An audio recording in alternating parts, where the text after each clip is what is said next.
Back, we turn now to politics and local reaction to changes made under the new Trump administration. And let's welcome former State Senator Hannah-Beth Jackson, representing the Democratic viewpoint. She's to my right. And former Santa Barbara City Councilman and longtime Republican politician Dale Francisco, of course, representing the GOP viewpoint. Welcome, both of you. For time's sake, because it goes by in 20 seconds, we are going to really focus on two key topics, both timely. So let's start with today's new reciprocal tariffs. The tax rate President Trump is imposing match what other countries charge on U.S. imports. He calls it fair.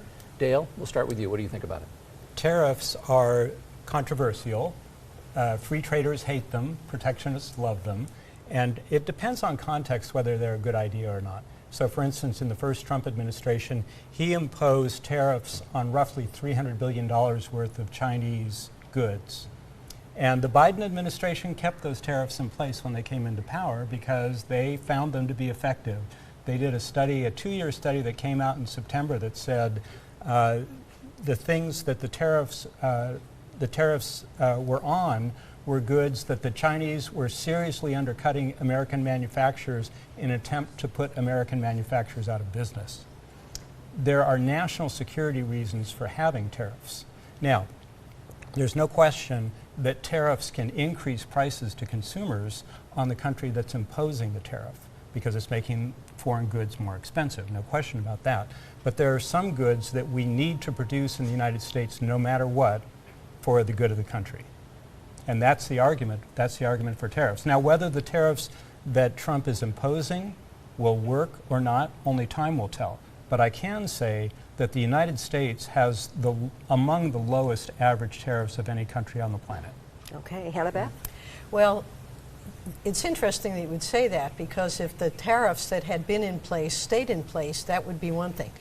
But this president, who has this grandiose view of his power and his bullying tactics, has his way. He's now going to impose them on all nations. And then they are a tax, by the way. Tariffs are a tax. And the people who ultimately pay for that tax are the consumers. And this is a president who ran on the boast that from day one, the price of goods and the price of groceries and everything was going to be reduced. In fact, the cost of living has gone up. Inflation is increasing. And his statements today have made things even worse.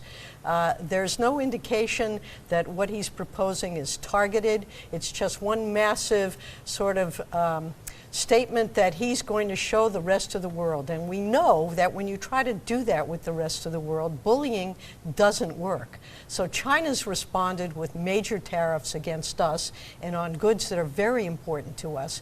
Our supply chain is going to get more expensive. The cost of food, the cost of housing, the cost of all the services and goods that we need and want. And there were one of the two reasons, according to Trump himself, that he was elected was that he was going to reduce consumer prices, the cost of groceries, the cost of goods for everyone on day one. In fact, it's exactly the opposite, which is consistent with a lot of what he's done over the past 3 weeks. Okay, Hannah-Beth and Dale, we want to go to the second key topic that both of you agreed upon. This is the focus on the president's executive order on diversity, equity, inclusion, DEI programs, departments all across the country shutting down, people being laid off, linked to this. Your reaction to that, Dale? I think that the DEI, the anti-DEI, anti-affirmative action executive order is probably the most consequential thing that Trump has done since he's been in office. On his first day in office, he got rid of, I think it was 12 different DEI executive orders that Biden had initiated on his first day in office. On his second day, Trump got rid of affirmative action. Affirmative action was instituted a year after the 1964 Civil Rights Act by Lyndon Johnson. And it was implemented with about 160 pages of regulations in the Federal Code of Regulations. And the only way that the companies that contract with the federal government could figure out to obey affirmative action was to have racial quotas in hiring. And Americans hate racial preferences. They hate it in hiring, they hate it in college admissions, they hate it. And so this was another one of the reasons that Trump was elected.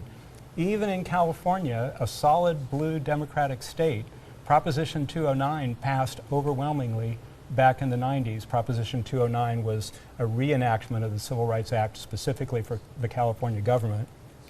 And when people tried to get rid of it in 2020, that failed as well. People are against racial preferences, period. And what Trump is saying is, we're going to take the Civil Rights Act seriously. We are going to promote and hire people based on merit. Wow, that's some great doublespeak, Fred, I have to say. First of all, DEI is not affirmative action. DEI is a merit-based program that tries to address the historic inequities that have resulted in women and people of color being left out of opportunities for which they are eminently qualified. So what DEI has attempted to do was to open the tent, give more people an opportunity to be successful. And I would beg to differ that I cannot imagine this was the most consequential effort. It was probably the most bigoted effort to try to reduce the opportunities for women and people of color to be competitive, to compete. Affirmative action is against the law. DEI is not affirmative action. It is an opportunity for people to be able to play on the same playing field. And I'll give you one example. 20 years ago, if you attended a symphony, you'd note that it was almost all men. All the musicians were almost all men. If you go to the symphony today, you'll note that there are a lot more women, probably close to 40 or 50% of these great musicians are women, and also people of color. Why is that? Because 20 years ago, the International Symphonic Association instituted a program that said all auditions are going to be conducted behind a curtain. And that way, what you hear and what you decide and who you bring on board, you do for the music. All right, that's what this is all about. This is music to our ears, having both of you here on set and debating these issues. We wish we had time for much more. We appreciate you both. Hannah-Beth Jackson, Dale Francisco, thank you both for being here. Thank you very much for coming in. Thanks. All right. Pleasure.